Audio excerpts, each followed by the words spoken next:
Hello, international ബിസിനസ്സിലെ trade barriers എന്ന topic ചർച്ച ചെയ്യുന്ന ഈ ക്ലാസ്സിലേക്ക് എല്ലാവർക്കും സ്വാഗതം. എന്താണ് ട്രേഡ് ബാരിയേഴ്സ്? നമുക്കറിയാം, ഇൻ്റർനാഷണൽ ബിസിനസ്സിൽ രാജ്യങ്ങൾ മറ്റു രാജ്യങ്ങളുമായിട്ട് വ്യാപാരങ്ങളിൽ ഏർപ്പെടുന്നുണ്ട്. എന്നാൽ മിക്ക രാജ്യങ്ങളിലെയും ഗവൺമെൻറ് മറ്റു രാജ്യങ്ങളിൽ നിന്നുള്ള വ്യാപകമായിട്ടുള്ള ഇറക്കുമതിയെ തടയുന്നതിന് വേണ്ടിയിട്ടോ അല്ലെങ്കിൽ എന്തെങ്കിലും തരത്തിലുള്ള നിയന്ത്രണങ്ങൾ കൊണ്ടുവരുന്നതിന് വേണ്ടിയിട്ടോ ചില ബാരിയേഴ്സ് അല്ലെങ്കിൽ ചില തടസ്സങ്ങൾ നടപ്പിലാക്കാറുണ്ട്. അതിനെയാണ് ട്രേഡ് ബാരിയേഴ്സ് എന്ന് പറയുന്നത്. So the trade barriers R government imposed restrictions on international trade. അപ്പോൾ ഏതൊക്കെയാണ് ആ ട്രേഡ് ബാരിയേഴ്സ്? അപ്പോൾ ഇത് നമ്മൾ മുൻ ക്ലാസ്സിൽ ചർച്ച ചെയ്ത പ്രൊട്ടക്ഷനിസത്തിൻ്റെ ഭാഗമായിട്ടാണ്. അപ്പോൾ പ്രൊട്ടക്ഷനിസത്തിൻ്റെ ഭാഗമായിട്ട് താരിഫ് അല്ലെങ്കിൽ നോൺ താരിഫ് എന്നീ ട്രേഡ് ബാരിയേഴ്സിലൂടെയാണ് ഗവൺമെൻറ് ഇമ്പോർട്ടിനെ നിയന്ത്രിക്കുന്നത് എന്ന് മനസ്സിലാക്കുക.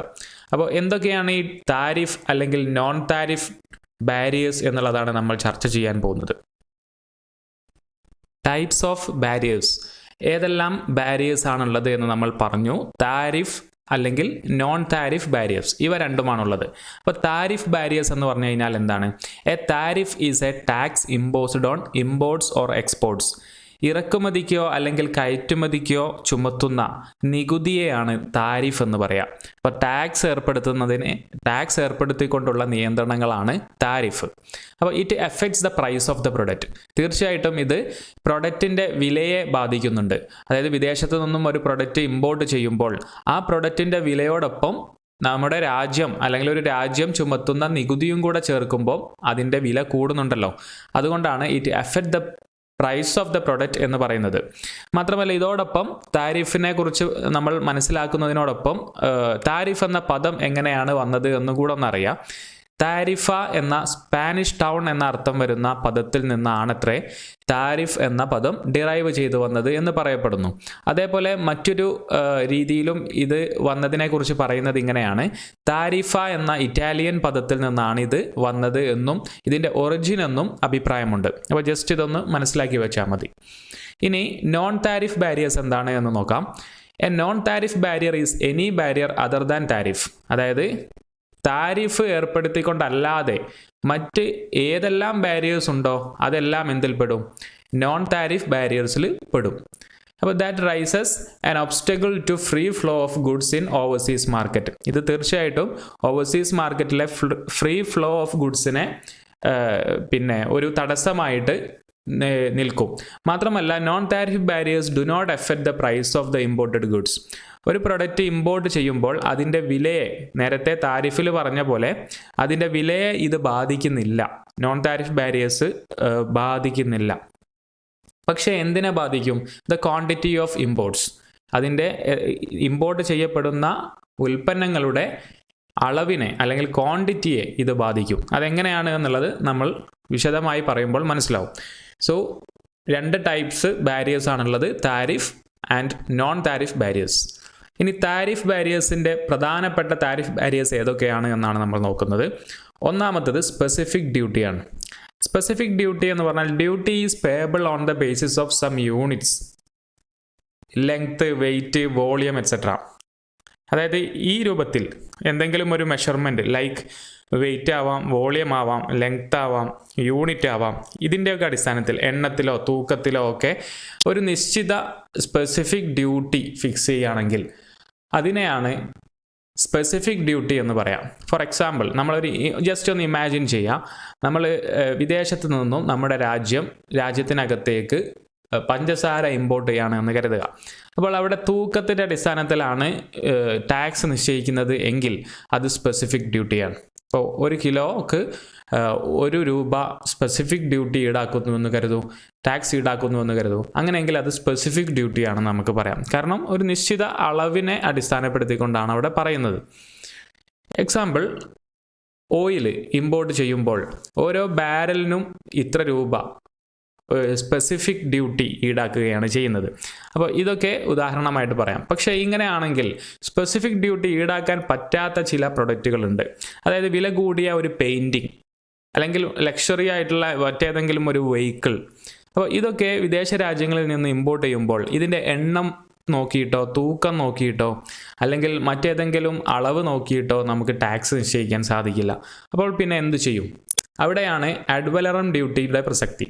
അഡ് വലറം ഡ്യൂട്ടി എന്ന് പറഞ്ഞു കഴിഞ്ഞാൽ ഇവിടെ duties are levied according to value. ആ ഒരു പ്രൊഡക്റ്റിൻ്റെ വാല്യൂ കണക്കാക്കും, എത്ര വില അതിന് വരുന്നു എന്ന് നോക്കിയിട്ട് when a fixed percentage of value of a commodity is added as tariff, എന്നിട്ട് എന്താ ചെയ്യുക, ഒരു നിശ്ചിത ശതമാനം അതിൻ്റെ ആ വിലയുടെ ഒരു നിശ്ചിത ശതമാനം ടാക്സ് ആയിട്ട് ആഡ് ചെയ്യും. അപ്പോൾ അതിൻ്റെ വില പ്ലസ് ഈ ടാക്സ് കൂടെ ചേരുമ്പോൾ അതിൻ്റെ കോസ്റ്റ് പിന്നെ അതിൻ്റെ ചെലവ് എന്ന് പറയുന്നത്, പ്രൈസ് എന്ന് പറയുന്നത് കൂടും. സോ ഇതാണ് അഡ് വലറം ഡ്യൂട്ടി. അപ്പോൾ ഇവിടെ ഇത്രയേ ഉള്ളൂ. ടോട്ടൽ വാല്യൂ കണക്കാക്കിയിട്ട് അതിൻ്റെ ഒരു നിശ്ചിത പെർസെൻറ്റേജ് ആഡ് ചെയ്യുന്നു. അതുകൊണ്ടാണ് ഫെരാരി, ലംബോഗിനി പോലുള്ള കാറുകൾക്കൊക്കെ ഇന്ത്യൻ മാർക്കറ്റിലേക്ക് എത്തുമ്പോൾ, ഇന്ത്യയിലേക്ക് ഇമ്പോർട്ട് ചെയ്യപ്പെടുമ്പോൾ വില വർദ്ധിക്കുന്നത്. കാരണം മറ്റു രാജ്യങ്ങളുമായി താരതമ്യം ചെയ്യുമ്പോൾ ഏറ്റവും ഹൈ ടാക്സ് ഈടാക്കുന്ന രാജ്യമാണ് India. It ignores the consideration of wait, size, volume അല്ലേ. ഇങ്ങനെ അഡ് വലറം ഡ്യൂട്ടി ഈടാക്കുമ്പോൾ അവിടെ വെയിറ്റ്, സൈസ്, വോളിയം ഇതൊന്നും പരിഗണിക്കുന്നില്ല. എക്സാമ്പിൾ നമ്മൾ പറയുകയാണെങ്കിൽ ഗോൾഡ്, അതേപോലെ vehicle, personal property, costly work of art. അപ്പോൾ ഇത്തരം കാര്യങ്ങളൊക്കെ നമുക്ക് ഉദാഹരണങ്ങളായിട്ട് പറയാം. അപ്പോൾ ഇതിൻ്റെയൊക്കെ ടോട്ടൽ വാല്യൂ കണക്കാക്കിയിട്ട് അതിൻ്റെ ഒരു നിശ്ചിത പേഴ്സൻറ്റേജ് ആണ് ടാക്സ് ഈടാക്കാറ്. അതാണ് അഡ് വലറം ഡ്യൂട്ടി എന്ന് പറയുന്നത്. ദെൻ മൂന്നാമത്തത് കമ്പൈൻഡ് ഓർ കോമ്പൗണ്ട് ഡ്യൂട്ടിയാണ്. കമ്പൈൻഡ് ആൻഡ് കോമ്പൗണ്ട് എന്ന് പറയുമ്പോൾ തന്നെ നേരത്തെ പറഞ്ഞ രണ്ടെണ്ണവും, specific and ad valorem duty, ഇത് രണ്ടും കൂടെ ഒരു പ്രൊഡക്റ്റിൻ്റെ മേൽ ചാർജ് ചെയ്യുകയാണെങ്കിൽ, ഈ രണ്ട് ടാക്സും ഈടാക്കുകയാണെങ്കിൽ അതിനെയാണ് കമ്പൈൻഡ് അല്ലെങ്കിൽ കോമ്പൗണ്ട് ഡ്യൂട്ടി എന്ന് പറയാം. ഒരു ഉദാഹരണം പറയുകയാണെങ്കിൽ ഒരു നിശ്ചിത ശതമാനം വരെ അഡ് വലറം ഡ്യൂട്ടി ഈടാക്കി എന്ന് കരുതുക. ഒരു നിശ്ചിത ശതമാനം ഈടാക്കി, അതിനുശേഷം ബാക്കി ഓരോ യൂണിറ്റിനും സ്പെസിഫിക് ഡ്യൂട്ടി കൂടെ ഈടാക്കി എന്ന് കരുതുക. അവിടെ ആ ഒരു പെർട്ടിക്കുലർ പ്രൊഡക്റ്റിന് രണ്ട് ഡ്യൂട്ടീസും ചാർജ് ചെയ്തു ഒരുമിച്ച്. അതുകൊണ്ട് ഇതിനെ കമ്പൈൻഡ് അല്ലെങ്കിൽ കോമ്പൗണ്ട് ഡ്യൂട്ടി എന്ന് നമ്മൾ പറയുന്നു. ദെൻ നാലാമത്തെ ഒരു ബാരിയറാണ് സ്ലൈഡിംഗ് സ്കെയിൽ ഡ്യൂട്ടി അല്ലെങ്കിൽ സീസണൽ ഡ്യൂട്ടി എന്ന് പറയുന്നത്. The import duties which vary with the price of a commodity are called sliding scale duty. അതായത് പ്രൊഡക്റ്റിൻ്റെ, ഉൽപ്പന്നങ്ങളുടെ പ്രൈസിനനുസരിച്ച്, ആ പ്രൈസ് വാരി ചെയ്യുന്നതിനനുസരിച്ച് ഇമ്പോർട്ട് ഡ്യൂട്ടിയും വാരി ചെയ്യുന്നു എങ്കിൽ അങ്ങനെയുള്ളതിനെയാണ് സ്ലൈഡിംഗ് സ്കെയിൽ ഡ്യൂട്ടി അല്ലെങ്കിൽ സീസണൽ ഡ്യൂട്ടി എന്ന് പറയാം. നമുക്ക് ഏറ്റവും ബെസ്റ്റ് എക്സാമ്പിളായിട്ട് അഗ്രികൾച്ചറൽ പ്രൊഡക്ട്സ് പറയാൻ പറ്റും. അപ്പോൾ സീസണലി ആവാം, അല്ലാതെയും ഒക്കെ ആയിട്ട് ഈ പ്രൊഡക്ട്സുകളുടെയൊക്കെ വിലയിൽ വേരിയേഷൻസ് ഉണ്ടായേക്കാം. അപ്പോൾ വേരിയേഷൻസ് അനുസരിച്ച് എന്തിലും മാറ്റമുണ്ടാകുന്നു? ഇമ്പോർട്ട് ഡ്യൂട്ടിയിലും മാറ്റമുണ്ടാകുന്നു. അഞ്ചാമത്തതാണ് countervailing duty. It is imposed on certain imports where products are subsidised by exporting government. For example, ചൈനയിൽ നിന്ന് ഇന്ത്യയിലേക്ക് ഒരു പ്രൊഡക്റ്റ് എക്സ്പോർട്ട് ചെയ്യുന്നു എന്ന് കരുതുക. അവർ എക്സ്പോർട്ട് ചെയ്യുന്നു, നമ്മളത് ഇമ്പോർട്ട് ചെയ്യുന്നു. അപ്പോൾ ഇങ്ങനെയെങ്കിൽ അവിടെ ചൈന ആ പെർട്ടിക്കുലർ പ്രൊഡക്റ്റിന് ചൈനയിൽ ചില സബ്സിഡി കൊടുക്കുന്നുണ്ട് എന്ന് കരുതും. അങ്ങനെയെങ്കിൽ ആ ഒരു product as A result of government subsidy, ഇങ്ങനെ ഗവൺമെൻറ് സബ്സിഡി കൊടുക്കുന്നതിൻ്റെ ഫലമായിട്ട് ഇമ്പോർട്ട്സ് ബിക്കം ചീപ്പർ. അങ്ങനെ നമ്മൾ ഇന്ത്യയിലേക്ക് ഇമ്പോർട്ട് ചെയ്യപ്പെടുമ്പോൾ ആ പ്രൊഡക്റ്റിൻ്റെ വില എന്ന് പറയുന്നത് വളരെ കുറവായിരിക്കും. അപ്പോൾ ഇന്ത്യൻ മാർക്കറ്റിൽ ആ പ്രൊഡക്റ്റിനുള്ള വിലയേക്കാളും കുറവായിട്ടായിരിക്കും ചൈനയിൽ നിന്ന് ആ പ്രൊഡക്റ്റ് വരുന്നത്. കാരണം അവർക്ക് അവിടെ സബ്സിഡി കിട്ടിയിട്ടുണ്ട്. അപ്പോൾ അങ്ങനെ വന്നു കഴിഞ്ഞാൽ അത് നമ്മുടെ രാജ്യത്തെ നമ്മുടെ രാജ്യത്തെ ഇൻഡസ്ട്രിയെ അത് ബാധിക്കും അല്ലേ. നമുക്ക് കോമ്പറ്റീഷനിൽ പിടിച്ചു നിൽക്കാൻ പറ്റാതെ വരും. അതുകൊണ്ട് ഈ ഒരു എഫക്റ്റ്, സബ്സിഡി നൽകുന്നതിൻ്റെ എഫക്റ്റിനെ ഓവർകം ചെയ്യാൻ വേണ്ടി അല്ലെങ്കിൽ അതിന് കൗണ്ടർ ചെയ്യാൻ വേണ്ടിയിട്ട് ഇന്ത്യയിൽ നമ്മൾ ഒരു അഡീഷണൽ ഡ്യൂട്ടി, നോർമൽ ഡ്യൂട്ടിക്ക് പുറമെ ഒരു അഡീഷണലായിട്ട് കൗണ്ടർ വെയിലിംഗ് ഡ്യൂട്ടി കൂടെ ആഡ് ചെയ്യുന്നു. അപ്പോൾ അവിടെ കൊടുത്ത സബ്സിഡിയെ ഓഫ്സെറ്റ് ചെയ്യാൻ വേണ്ടി ഇവിടെ ഒരു കൗണ്ടർ വെയിലിംഗ് ഡ്യൂട്ടി അഡീഷണൽ ആയിട്ട് ആഡ് ചെയ്യുന്നു. അങ്ങനെ ചെയ്യുന്നതിനെയാണ് കൗണ്ടർ വെയിലിംഗ് ഡ്യൂട്ടി എന്ന് പറയുക. ദെൻ അടുത്തത് റവന്യൂ താരിഫാണ്. A tariff which is designed to provide revenue to the home government is called revenue tariff. അതായത് ഈ താരിഫിൻ്റെ പ്രത്യേകത എന്ന് പറഞ്ഞാൽ ഹോം ഗവൺമെൻറ്റിന് രാജ്യത്തെ ഗവൺമെൻറ്റിന് വരുമാനം ലഭിക്കുന്നതിന് വേണ്ടി റവന്യൂ വർദ്ധിപ്പിക്കുന്നതിന് വേണ്ടിയിട്ടുള്ള താരിഫാണ് revenue tariff. Generally a tariff is imposed with a view of earning revenue by imposing duty on consumer goods, particularly on luxury goods. Luxury goods, അതേപോലെ കൺസ്യൂമർ ഗുഡ്സ്, ഇങ്ങനെയുള്ള പല ഗുഡ്സുകളും പ്രത്യേകിച്ച് ആഡംബര വസ്തുക്കളൊക്കെ ഇമ്പോർട്ട് ചെയ്യപ്പെടുമ്പോൾ ചാർജ് ചെയ്യുന്ന ടാക്സ് ആണ് റവന്യൂ താരിഫ്. അപ്പോൾ ഇങ്ങനെ ചെയ്യുന്നത് ഗവൺമെൻറ്റിന് അധിക വരുമാനം കിട്ടുന്നതിന് വേണ്ടിയാണ്. കാരണം വില കൂടിയ വസ്തുക്കളൊക്കെ ഇമ്പോർട്ട് ചെയ്യപ്പെടുമ്പോൾ അവിടെ അധിക ടാക്സ് ഈടാക്കുന്നു. എന്നാലും റിച്ച് ആയിട്ടുള്ള ആളുകളൊക്കെ അവർക്ക് വില പ്രശ്നമല്ലാത്തത് കൊണ്ട് തന്നെ, വില വർദ്ധിക്കുന്നതും ടാക്സ് നൽകുന്നതും പ്രശ്നമില്ലാത്തത് കൊണ്ട് തന്നെ അവരത് ഇമ്പോർട്ട് ചെയ്യാൻ തയ്യാറാവുകയും അവിടെ ഗവൺമെൻറ്റിന് വരുമാനം ലഭിക്കുകയും ചെയ്യുന്നു. അതിനുവേണ്ടി ഉള്ള ടാക്സാണ് റവന്യൂ താരിഫ് എന്ന് പറയുന്നത്. ദെൻ ഏഴാമത്തതാണ് anti dumping duty. At times, exporters attempt to capture foreign markets by selling goods at rock bottom price. നമ്മൾ മുൻപ് പഠിച്ചിട്ടുണ്ട് ഡംപിംഗ് എന്ന് പറയുന്ന പ്രാക്ടീസിനെ കുറിച്ച്. അതായത് വിദേശ രാജ്യങ്ങളിൽ വളരെ വില കുറച്ചുകൊണ്ട് പ്രൊഡക്റ്റുകൾ വിൽക്കുന്നതിലൂടെ ആ രാജ്യത്തെ മാർക്കറ്റ് പിടിക്കുന്ന ഒരു രീതിയാണ് ഡംപിംഗ് എന്ന് പറയുന്നത്. അതായത് സ്വദേശത്തുള്ളതിനേക്കാളും വില കുറച്ചുകൊണ്ട് വിദേശ രാജ്യങ്ങളിൽ പോയിട്ട് വിൽക്കുക. അപ്പോൾ അതിനെയാണല്ലോ ഡംപിംഗ് എന്ന് പറയാം. ഇങ്ങനെ സംഭവിച്ചു കഴിഞ്ഞാൽ എന്തായിരിക്കും സ്ഥിതി? ഡംപിങ്ങിൻ്റെ ഫലമായിട്ട് domestic industries find difficult to compete with the imported goods.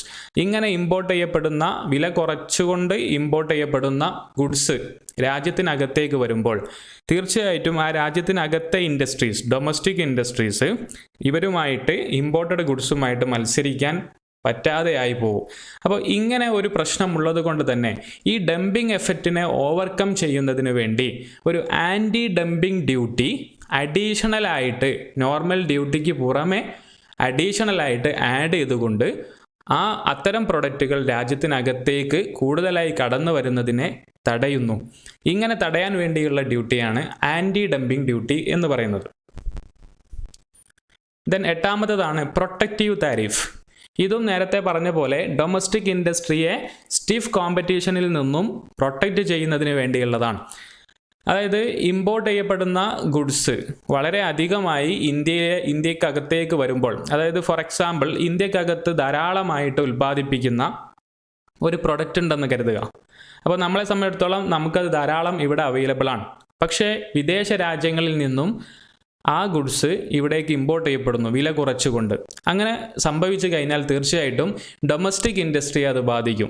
ഇവിടുത്തെ കർഷകരെയൊക്കെ അത്, ഇപ്പോൾ ഒരു കാർഷിക ഉൽപ്പന്നമാണെന്ന് കരുതുക, ഇവിടുത്തെ കർഷകരെ അത് വ്യാപകമായിട്ട് ബാധിക്കും. അപ്പോൾ ഇങ്ങനെ ബാധിക്കുന്നത് ഒഴിവാക്കുന്നതിന് വേണ്ടി, ഡൊമസ്റ്റിക് ഇൻഡസ്ട്രിയെ സംരക്ഷിക്കുന്നതിന് വേണ്ടി അഡീഷണലായി ഈടാക്കുന്ന താരിഫാണ് പ്രൊട്ടക്റ്റീവ് താരിഫ് എന്ന് പറയുന്നത്. അല്ലേ? Normally A very high duty is imposed. ഈ കേസിൽ നല്ല ഹൈ ഡ്യൂട്ടി ഇമ്പോസ് ചെയ്യും. അപ്പോൾ ഇങ്ങനെ ഇമ്പോർട്ടിനെ തടയാൻ വേണ്ടിയിട്ടും ഡൊമസ്റ്റിക് ഇൻഡസ്ട്രിയെ സഹായിക്കുന്നതിന് വേണ്ടി, സംരക്ഷിക്കുന്നതിന് വേണ്ടിയുമാണ് പ്രൊട്ടക്റ്റീവ് താരിഫ് ഈടാക്കുന്നത്.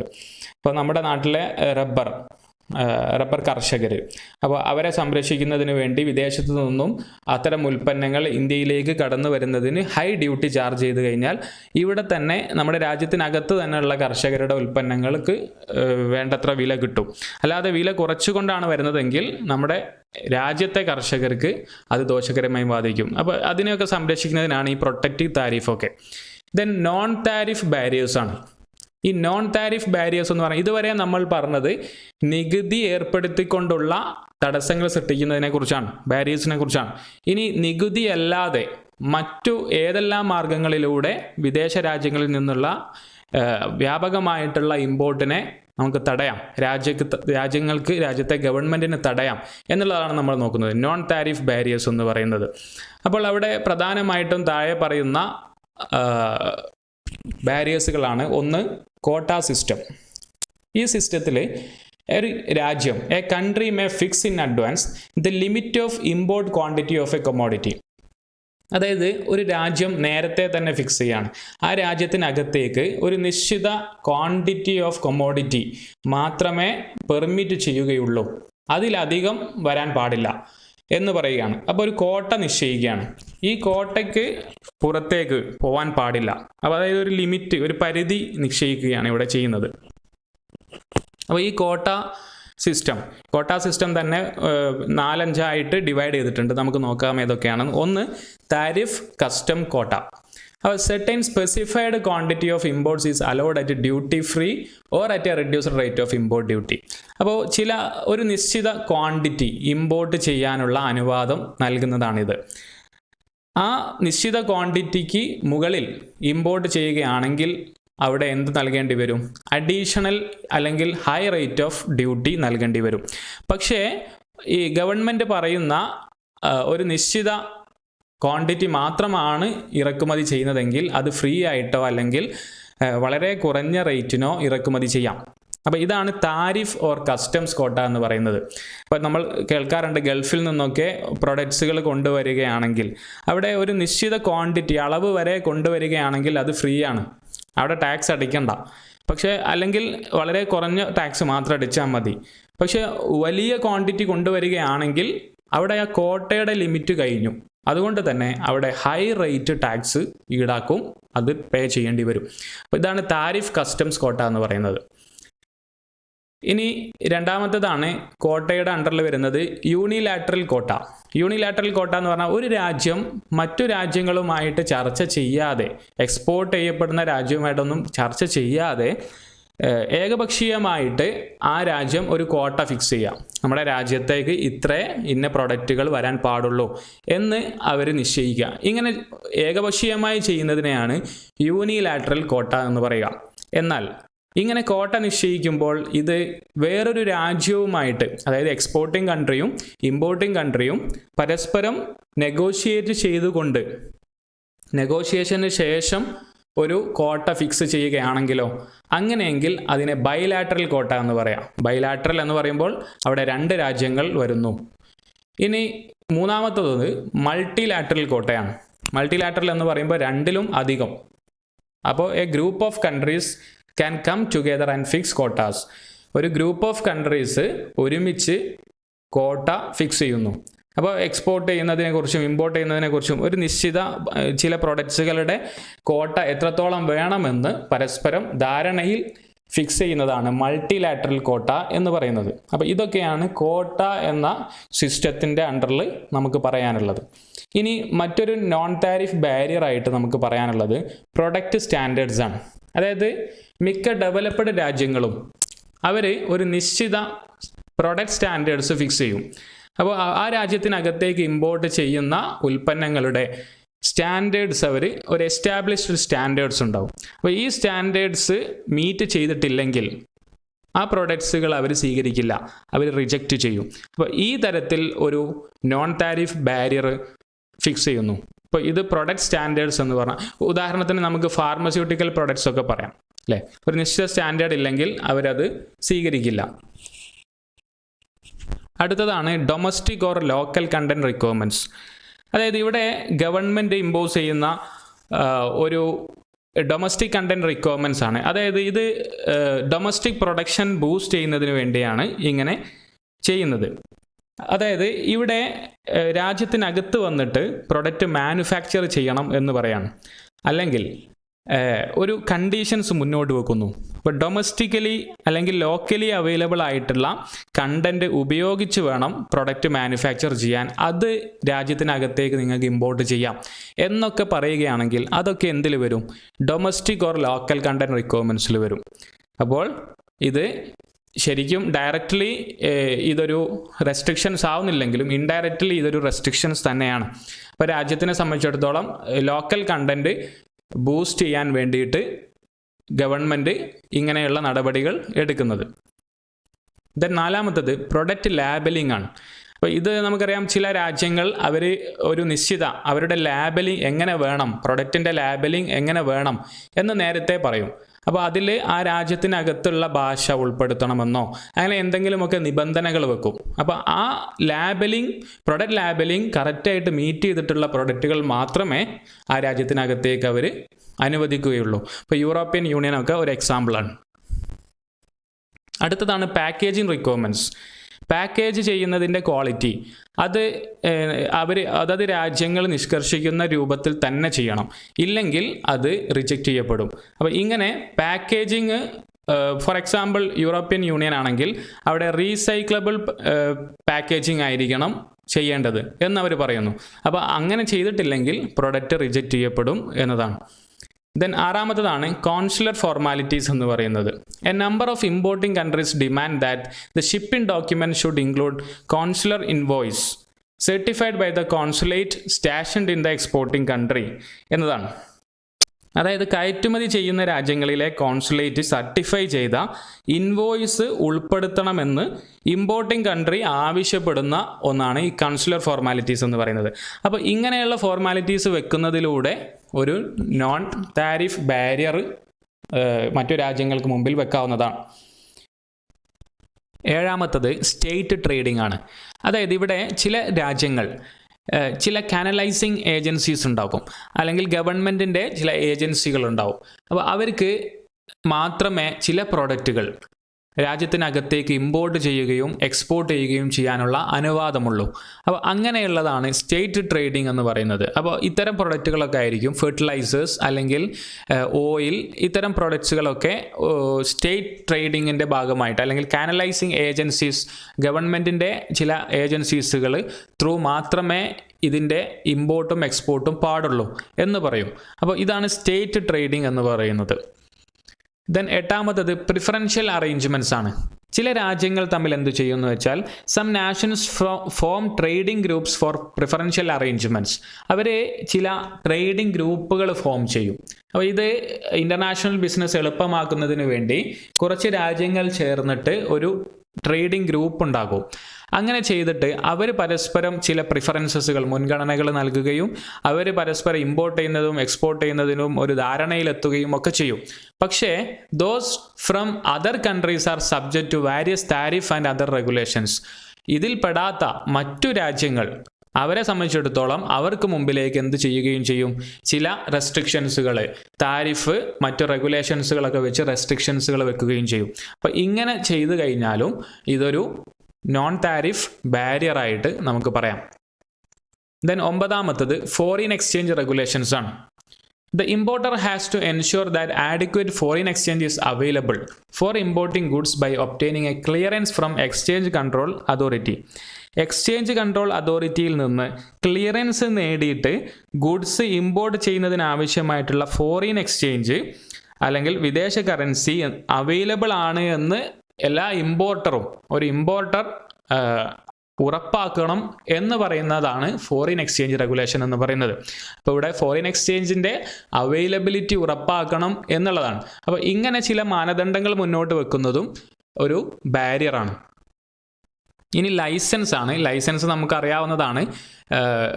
ലൈസൻസ് ഉള്ളവർക്ക് മാത്രമേ ചില പ്രൊഡക്റ്റുകൾ ഇമ്പോർട്ടും എക്സ്പോർട്ടും ചെയ്യാൻ പാടുള്ളൂ എന്ന് പറയുന്നതാണ് ലൈസൻസ്. ദെൻ 11ാമത്തത് വോളണ്ടറി എക്സ്പോർട്ട് റെസ്ട്രെയിൻസ് എന്ന് പറയുന്നതാണ്, VER. അപ്പോൾ VER എന്ന് പറയുന്നത് യഥാർത്ഥത്തിൽ ഇവിടുത്തെ പ്രത്യേകത എന്ന് പറഞ്ഞാൽ ഇതുവരെ നമ്മൾ പറഞ്ഞതെല്ലാം ഇമ്പോർട്ടിംഗ് കൺട്രിയാണ് അവിടെ റെസ്ട്രിക്ഷൻസ് വെക്കുന്നത്. എന്നാൽ ഇവിടെ ഈ VERൻ്റെ കേസിൽ എക്സ്പോർട്ടിംഗ് കൺട്രിയാണ് ഇവിടെ റെസ്ട്രിക്ഷൻസ് ഇമ്പോസ് ചെയ്യുന്നത്, നിയന്ത്രണങ്ങൾ കൊണ്ടുവരുന്നത്. അപ്പോൾ ഒരു ഉദാഹരണത്തിലൂടെ നമുക്കിത് മനസ്സിലാക്കാം. ഉദാഹരണത്തിന് ഇന്ത്യയും ചൈനയുമാണ് എന്ന് കരുതുക. അപ്പോൾ ചൈനയെ സംബന്ധിച്ചിടത്തോളം ഇന്ത്യയിൽ നിന്നുള്ള ഒരു പ്രൊഡക്റ്റ് ചൈനയിലേക്ക് വരുന്നതിന് അവർ താല്പര്യപ്പെടുന്നില്ല എന്ന് കരുതുക. അങ്ങനെയെങ്കിൽ ചൈന എന്തു ചെയ്യും? ഇന്ത്യയോട് ആവശ്യപ്പെടും. അതായത് ചൈനയ്ക്ക് നേരിട്ട് അവിടെ ഒരു റെസ്ട്രിക്ഷൻസ് വെക്കാൻ പ്രയാസമുള്ളത് കൊണ്ട് ചൈന ഇന്ത്യയോട് ആവശ്യപ്പെടും, നിങ്ങളുടെ ഒരു പർട്ടിക്കുലർ പ്രൊഡക്റ്റ് ചൈനയിലേക്ക് വരുന്നതിനെ നിങ്ങൾ റെസ്ട്രിക്റ്റ് ചെയ്യണം എന്നാവശ്യപ്പെടും. അപ്പോൾ വേണമെങ്കിൽ അവിടെ ഇന്ത്യയും എന്ത് ചെയ്തേക്കാം? ഇന്ത്യ ചൈനയോടും ആവശ്യപ്പെട്ടേക്കാം.